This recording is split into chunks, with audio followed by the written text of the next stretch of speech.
안녕하십니까. 맨눈으로 세상의 흐름을 읽어드리는 Y타임즈 정세 분석의 추부길입니다. 글로벌 기업들의 탈중국 바람이 거세지면서 이 중국 경제의 기반도 흔들거리고 있습니다. 이 골드만삭스의 2020 보고서에 의하면 미국 기업은 이미 탈중국을 상당 부분 완료를 했습니다. S&P 500 기업의 총 수입에서 중국이 차지하는 비율은 놀랍게도 2%도 안 될 정도입니다. 그만큼 미국 기업들의 탈중국이 이루어졌다는 의미죠. 이런 탈중국화 바람은 이젠 제조업에 그치지 않고 이 IT 기업 등의 빅테크 기업들에까지 확산되고 있습니다. 지난 10월에는 이 마이크로소프트가 소셜 네트워크 서비스 링크드인의 중국 내 서비스 중단을 발표했고요. 미국 게임 업체 에픽 게임즈도 게임 규제 강화 추세 때문에 중국 시장을 포기를 했습니다. 또한 야후도 중국 시장 철수를 선언했고 12월 1일부터는 중국 본토에서 서비스를 이용할 수 없도록 했습니다. 중국 내 개인정보보호법 시행에 따른 부담감 때문에 결국 탈중국을 결정한 겁니다. 그동안 중국 시장에 깊이 의존했던 나이키도 이미 탈중국 대열에 들어섰습니다. 나이키는 이미 40여 개국의 생산 기지를 두면서 이 공급망 다변화를 하고 있기 때문에 신장 유구르 인권 문제, 또 면화 파동이 있었지 않습니까? 그런데 그런 것 때문에 아무리 베이징이 압박을 넣어도 느긋하게 대응하고 있습니다. 이런 탈중국 바람은 우리나라 기업들에게서도 나타납니다. 삼성전자만 하더라도 이 산업 내 특화 전략을 통한 탈중국을 시도하고 있죠. 다시 말씀드리면 미국이 압박하는 차세대 반도체는 중국이 더 이상 확대하지를 않고요. 제재하고 관계없는 이제 범용 반도체만 중국 내에서 유지하는 방법을 채택하고 있는 겁니다. 이렇게 하면 베이징을 자극하지 않고도 사실상 탈중국을 하고 있다, 이렇게 보시면 되는 겁니다. 그래서 삼성은 5나노급 이 반도체 공장은 미국의 애리조나에 짓고 기존 중국 공장에서는 범용 반도체만 계속 생산하는 이런 체제로 가고 있습니다. 삼성전자는 이와 별개로 텐진의 스마트폰 공장 가동을 지난 2018년에 이미 중단했고요. 지난해 10월에는 중국 내 마지막 스마트폰 생산 기지였던 후이저우 소재 공장의 가동도 중단했습니다. 가전 분야에서는 텐진의 TV 공장 가동을 지난해 11월 중단했고, 이에 앞서서 7월에는 수저우의 개인용 컴퓨터, 그러니까 PC 생산 공장의 문도 닫았습니다. 대신 삼성은 베트남 북부 박린성과 타이웅엔성 휴대폰 공장 및 호치민의 TV 가전 공장을 두고 가동 중입니다. 탈중국을 한 대신 베트남 등의 동남아로 공급망 다변화를 하고 있는 겁니다. 현대자동차그룹도 2019년 이후에 가동을 중단한 중국 베이징 1공장 부지 매각을 추진하면서 완전한 탈중국을 시도하고 있습니다. SK도 그동안에 최태원 회장이 차이나 인사이더 전략을 앞세워가지고 이 중국 시장에 적극적으로 투자를 해왔습니다만 이제 방향을 틀어서 탈중국화에 본격적인 시동을 걸고 있습니다. 반면에 이제 베트남 같은 동남아 시장에 대한 투자를 늘리면서 시장 다변화를 추진 중이죠. 자, 그렇다면 이 글로벌 기업들은 왜 탈중국을 하는 것일까요? 가장 근본적인 이유는 미국과 중국 간의 디커플링 때문일 겁니다. 글로벌 공급망 자체가 미국 주도의 새로운 체제로 개편되기 시작하면서 중국의 공급망 기반을 둔다는 것 자체가 기업의 리스크로 작용하기 때문입니다.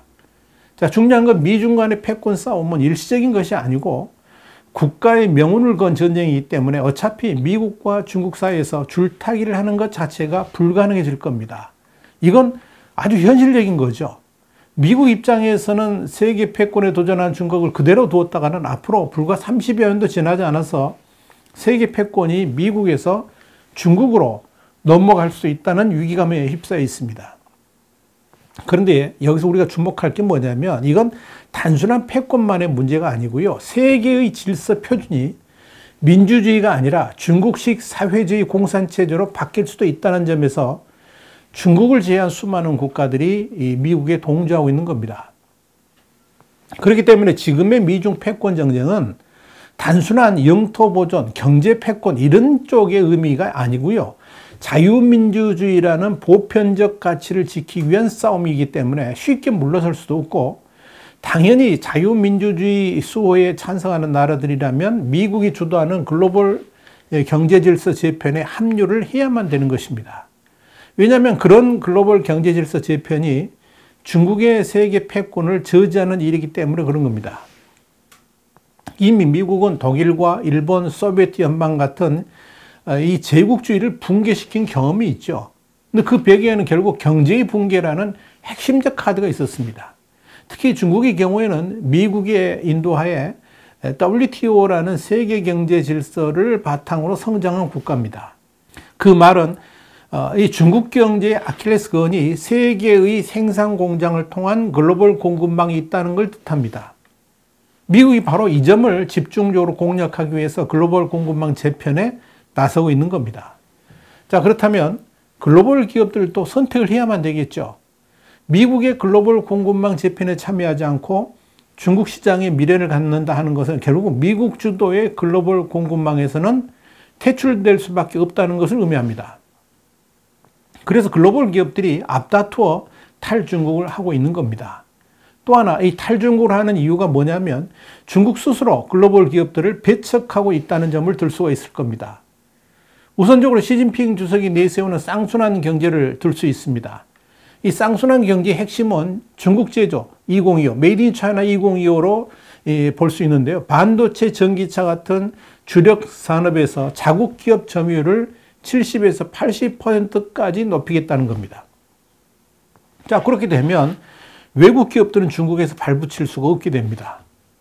과거 외교에서 주계장막을 쳤던 중국이 이젠 이미 글로벌화된 세상에서 경제에서도 주계장막을 치겠다는 것이어서 당연히 중국에 진출한 기업들은 짐을 싸야만 하도록 만들고 있는 겁니다. 또한 시진핑의 장기 집권을 향한 발판으로 삼고 있는 공동부유 정책이 이 글로벌 기업들이 탈중국을 할 수밖에 없도록 만들고 있습니다. 시진핑 주석이 지난 8월 공동부유를 제창하자마자 중국의 중앙정부와 지방정부들은 빈부격차를 완화하기 위해서 그 명분을 가지고 노동자 계층의 불만을 달래기 위해서 이런 조치를 했죠. 뭡니까? 그게 최저임금. 최저임금을 일제히 인상하기 시작했습니다. 이런 최저임금의 급격한 인상은 곧바로 글로벌 제조업체들에게 인건비 부담을 가중시키면서 탈중국을 가속화하게 만들었습니다. 지난 2일 니혼게이지신문, 니케이라고 그러죠. 이 니케이가 보도한 바에 따르면 올해 중국의 31개 성단위 지역 가운데서 20곳이 최저임금을 인상했습니다. 인상 수준도 최소 7%에서 많게는 10%까지였습니다. 문제는 이미 중국의 인건비가 동남아보다 상당히 비싼 편인데 또다시 임금 인상 러시가 이어지면서 글로벌 기업들이 저임금의 메리트를 더 이상 중국에서 누릴 수 없다고 판단하고 탈중국을 서두르고 있다는 겁니다. 실제로 지난해 중국 내 제조 근로자 기본급은 평균 531달러, 한 62만 5천 원인데요. 이건 태국의 447달러, 베트남의 250달러를 크게 웃돌고 있습니다. 이와 관련해서 니케이도 이런 보도를 했습니다. 삼성전자가 2019년 스마트폰 생산지를 중국에서 베트남으로 이전했다 그러면서 추가 임금 인상은 더 많은 기업들이 중국 밖으로 공장을 이전하도록 압박할 수 있을 것이다. 이렇게 전망을 했습니다. 자, 이 글로벌 기업들이 이렇게 탈중국을 하게 되니까 중국 정부 당국은 당황해 하면서 이 글로벌 기업 달래기에 나서고 있습니다.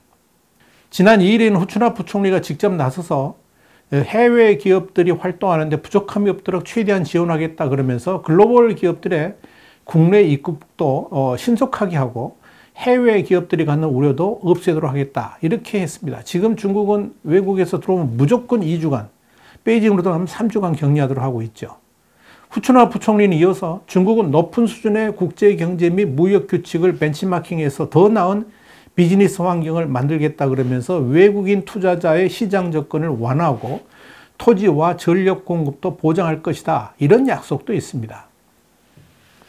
시진핑 주석도 지난 6월 9일 저장성 링보에서 개최된 제2의 중국 중동 유럽 박람회 및 국제소비자 박람회 개막식에서 축하선을 보냈는데요. 상호협력과 상생이라는 메시지를 던졌습니다.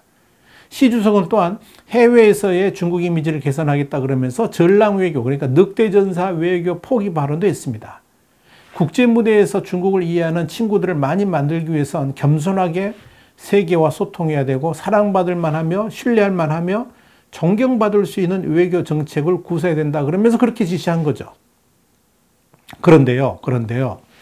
이런 중국 당국의 글로벌 기업 달래기에도 불구하고 실제 중국 정부가 하고 있는 행동은 180도 다릅니다. 그래서 글로벌 기업들을 더 실망시키고 있는 겁니다. 지난 11월 25일 이 워싱턴 포스트가 이런 보도를 했습니다. 중국 시장이 한때 14억 소비자를 둔 매력 넘치는 시장에서 점차 변하고 있다 그러면서 일부 기업들이 갈수록 철수를 택하고 있는 데는 다 이유가 있다. 이런 보도를 한 겁니다. 그러면서 글로벌 기업들이 중국을 떠나는 이유는 검열 강화 같은 사업 환경이 어려워지고 있기 때문이다. 이렇게 말을 했습니다. 더불어서 공동부유 정책 기조 아래 기업들에 대한 광범위한 압박이 이루어지고 있는데 이 중국의 가장 영향력 있는 많은 기업들은 지난 1년 동안 규제에 직면했고 기업들은 기부금을 크게 늘리면서 몸을 바짝 낮추고 있다. 이런 지적을 했습니다. 또한 지난 11월 22일에는 중국 정부 당국이 대만 독립을 지지하면서 중국에서 돈을 버는 것을 허용하지 않을 것이라 그러면서 중국이 유지해왔던 정경분리 원칙을 사실상 폐기를 해서 파문이 일었습니다. 이건 시진핑 주석이 1999년 대만과 가까운 푸젠성 성장 대리로 승진한 직후에 대만 기업인들에게 뭐라 그랬냐면 양안 관계에서 어떤 일이 발생해도 성정부는 법에 따라 대만 기업의 정당한 이익을 보호할 것이다. 이렇게 했었는데 이 말을 완전히 뒤집은 겁니다. 그래서 충격이 컸습니다. 자, 이렇게 되면 대만에서 기업 활동을 하게 되면 언제든지 중국 정부 당국으로부터 제재를 받을 수도 있다는 점에서 글로벌 기업들은 또다시 움츠릴 수밖에 없었던 겁니다. 중국에 투자한 한 기업인은 과거 중국 공산당 간부들에게는 투자 유치가 최우선 과제였는데 이제는 돈을 좀 손해보더라도 핵심 이익을 선명히 밝히는 게 중요해진 것 같다 그러면서 반도체 등을 둘러싸고 미국과 중국이 본격적으로 경쟁하게 되면 중국이 자신의 발전 이익을 앞세워서 미국이 협조적인 외국 기업에 대해서 직간접적인 제재를 하지 않으리란 보장이 없다. 이렇게 말을 한 겁니다. 이런 관점에서 중국 주재 미국 상공회의에서 암참 차이나가 중국 정부는 반독점을 핑계로 미국 기업 인수병합을 보이콧하고 중국의 지방정부는 외국 기업을 더욱 배척하고 있다라고 비난했던 겁니다. 여러분, 이렇게 탈중국은 기업 생존을 위해서 어쩔 수 없이 행해야 되는 시대가 됐습니다. 글로벌 시장 때문에 지금의 중국이 만들어질 수 있었지만 이젠 세계 패권 장악이라는 욕심 때문에 자신들의 성장 기반인 글로벌 시장을 내쫓는 우를 범하고 있는 겁니다.